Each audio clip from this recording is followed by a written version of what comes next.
নতুনকৈ দায়িত্ব পোৱাৰ পাছত প্ৰথমবাৰৰ কাৰণে আজি বজালী জিলাৰ আজি আমি ৰিভিউ কৰিলোঁ।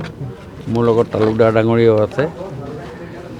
আজি আমি গোটেইখিনি ৰিভিউ কৰি যিখিনি কথা আমি গম পালোঁ, বজালী জিলাৰ যিটো ডেভেলপিং ট্ৰেণ্ড, এই ট্ৰেণ্ডটো মই আজি কাগজে পত্ৰই চাই যিখিনি আছে সেইখিনি গম পাইছোঁ, মই ভাল পাইছোঁ। আৰু আগন্তুক দিনত উপায়ুক্ত মহোদয়ৰ লগতো কথা পাতিছোঁ, মাননীয় ফণী তালুকদাৰ ডাঙৰীয়াৰ লগতো কথা পাতিছোঁ, আমাৰ দলৰ কাৰ্যকৰ্তাসকলৰ লগত কথা পাতিছোঁ। আমি যিখিনি কাম আছে গোটেইখিনি, এতিয়া ডায়েৰীৰ কথা আছে আৰু আমাৰ ৰাস্তাৰ কথা আছে, PMGSY কথা আছে, গোটেইখিনি আমি চাইছোঁ। আৰু মই কৈছোঁ যে আমি এই বিধানসভা শেষ হোৱাৰ পাছত আমি ব্যক্তিগতভাৱে আহি ডিপাৰ্টমেণ্টবিলাক আমি ভেৰিফাই কৰিম। ডিপাৰ্টমেণ্টবিলাকৰ লগত আমি তেখেতসকলৰ লগত গৈ আঁচনিবিলাক আমি চাম। এতিয়া আমাৰ ইয়াত মিল্ক প্ৰডাকশ্যনৰ যিটো ব্যৱস্থা আছে, এই মিল্ক প্ৰডাকশ্যনৰ গোটেই কথাটো আমি পুংখানুপুংখভাৱে আমি চিন্তা চৰ্চা কৰাৰ কথা চিন্তা কৰিছোঁ। আৰু সেইখিনিৰ কাৰণে আমাৰ যিখিনি ব্যৱস্থা কৰিব লাগে সেইখিনি ব্যৱস্থা আমি কৰিম। আৰু আমি এই গোটেই কথাটো আমাৰ মাননীয় মন্ত্ৰী, আমাৰ ইয়াৰ মন্ত্ৰী ৰঞ্জিত দাস ডাঙৰীয়াও আছে, ৰঞ্জিত দাস ডাঙৰীয়াৰ লগতো আমি কথা পাতিম।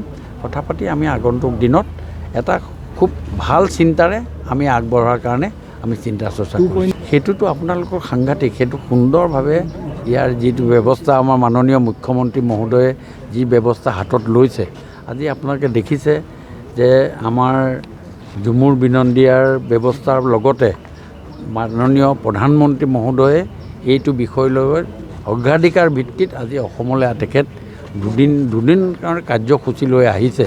প্ৰধানমন্ত্ৰী জেনেৰেলি এদিনৰ কাৰ্যসূচীয়ে কৰে, কিন্তু তেখেতে দুদিনৰ কাৰ্যসূচী লৈ আহিব।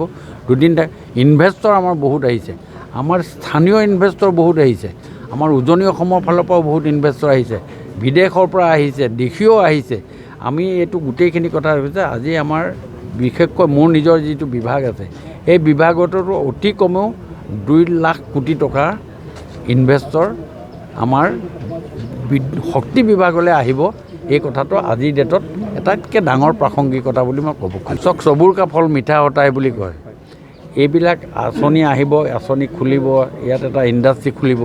ইণ্ডাষ্ট্ৰি খোলাৰ পাছত আমাৰ যিসকল যুৱক আছে তাত এমপ্লয়মেণ্ট জেনেৰেশ্যন হ'ব।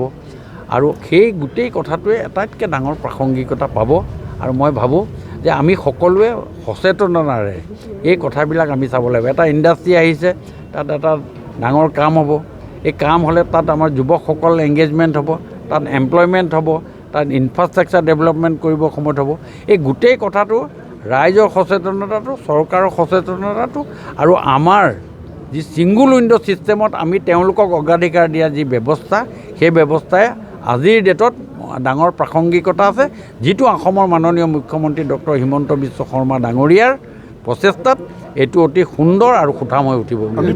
বজালীটো আপগ্ৰেডিং জেগাডোখৰ সুন্দৰ এটা ব্যৱস্থা। আপোনালোকে আজি কেইদিনমানৰ আগতে, কিমান দিনৰ আগতে বজালী কি আছিলে, বজালীৰ ৰাস্তা কি আছিলে, বজালী এখন সৰু জেগা নিচিনা আছিলে, কিন্তু বজালী এখন ডিষ্ট্ৰিক্ট হোৱাৰ পৰা আৰম্ভ কৰি বজালী আজিৰ ডেটত এটা শব্দত যদি ক'ব যায় পূৰ্ণৰ যৌৱনপ্ৰাপ্ত এখন ঠাই।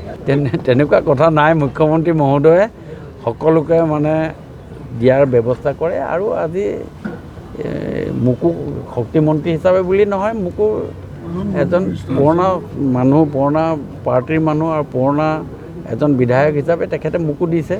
এতিয়া সেই কথাটো তেনেকুৱা কোনো প্ৰাসংগিকতা নাই, কিন্তু মিলি গৈছে কথাটো। আপুনি যিটো কৈছে বজালীৰ বিকাশৰ মন্ত্ৰী, সেইটোহে উঠিব লাগে, দক্ষতা বিকাশৰ মন্ত্ৰী। গতিকে মই অভিভাৱক মন্ত্ৰী হিচাপে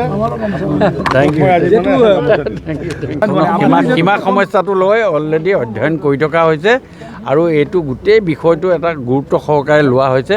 মাননীয় মুখ্যমন্ত্ৰী মহোদয়ৰ লগতো এইটো বিষয়ে পতা হৈছে। আৰু মই ভাবোঁ যে অতি সোনকালে এই বিধানসভা চলি আছে, এডভান্টেজ আছাম চলি আছে, এই গোটেই বিষয়টো লৈ পেলাই মাননীয় মুখ্যমন্ত্ৰী মহোদয়ৰ দৃষ্টিগোচৰত আছে। এইটো অতি সোনকালে মাননীয় মুখ্যমন্ত্ৰী আপুনি ফণীধৰ তালুকদাৰ ডাঙৰীয়া, তেওঁ আপুনি বৰপেটা, বজালী এইবিলাক নকয়। ফণীধৰ শৰ্মা তালুকদাৰ ডাঙৰীয়া অসমৰ এজন সুসন্তান। দাদা আৰু যেহেতু শিক্ষা নগৰী এইখন পাঠশালাখন এখন শিক্ষা নগৰী, ইয়াত শিক্ষাৰ অফিচ নাই বা বিভিন্ন ধৰণৰ ইয়াত দ্বিতীয় নাই, বিভাগীয় অফিচবোৰ এতিয়ালৈকে হোৱা নাই। নতুনকৈ জিলা এখন হৈছে, সেই জিলাখন হোৱাৰ পাছত কিখিনি তাৎক্ষণিকভাৱে কৰিব লাগিব মাননীয় মুখ্যমন্ত্ৰী মহোদয়ৰ দৃষ্টিত আছে। আপুনি যেতিয়া ঘৰ এটা বনায়, ঘৰটোত বনাবৰ দিনাইতো আপুনি টাইলছ নলগায় ফ্ল'ৰখনত, কেতিয়া ঘৰটো বনাই প্লাষ্টাৰ কৰি লয়, প্লাষ্টাৰ কৰি কেইদিনমান থাকে, তাৰপাছতে টাইলছ লগায়।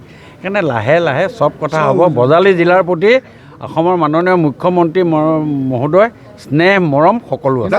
বিদ্যুৎ কালি কৰ্তন হোৱা নাই, আপুনি যিকাৰণে কৰ্তন হৈছে, এটা লাইনৰ ওপৰত এজোপা গছ পৰিছিলে, গছজোপা কাটি দিয়াৰ পাছত আকৌ কৰ্তন।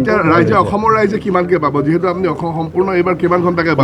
আপোনালোকে মোৰ ফোন নম্বৰটো লৈ ল'ব, যেতিয়া কৰ্তন হয় তেতিয়া মোক আপুনি ফোন কৰিব। ঘৰত আনন্দ আৰু সম্পৰ্কৰ চমক বজাই ৰাখিবলৈ জৰুৰী হৈছে সকলো আনন্দময় মুহূৰ্তত মৰমৰ উপহাৰ দিয়াটো। সেইবাবে মধুশ্ৰী জুৱেলাৰ্ছে আনিছে সকলো ৰঙীন ক্ষণৰ বাবে বিশেষ গহনা। হীৰাৰে হওক, সোণৰে হওক বা ৰূপৰে হওক, শ্ৰেষ্ঠ ডিজাইনছ আৰু হলমাৰ্কযুক্ত গহনাই ৰাখে সম্পৰ্কক নিখুঁত। তেনেহ'লে আজিয়ে আনক আনন্দ মধুশ্ৰী জুৱেলাৰ্ছৰ সৈতে। যোগাযোগ কৰক 7002800341 নাইবা ভিজিট কৰক LNB ৰোড, নলবাৰী, অসম।